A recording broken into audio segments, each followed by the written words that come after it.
ఇక్కడ fighting scene అయిపోయింది. అసలు సిరి కొట్టింది కానీ ఏడ్చేసరికి మేము ఆ ఏడుపులో పడి మేము లాగా తీసుకున్నాం. విషయం ఏంటంటే సిరిని ఏడిపోయేదానికి వాటర్ లేదు, కనీసం నా స్కూటీలో వాటర్ బాటిల్ ఫ్రెండ్స్. ఇది కాపాడింది అసలు నా ఇంట్లో గ్రీజర్ అయినా ఉన్నది ఏడ్చేది ఉన్నది మర్చిపోయింది.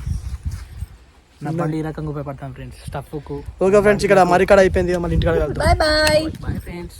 ఫ్రెండ్స్ ఇప్పుడు గొడవ జరుగుతుంది ఫ్రెండ్స్. ఇక్కడ ఆల్రెడీ గొడవ అయింది, గల్లలు కట్టుకున్నారు, మళ్ళీ స్టార్ట్ అవుతుంది చూడండి.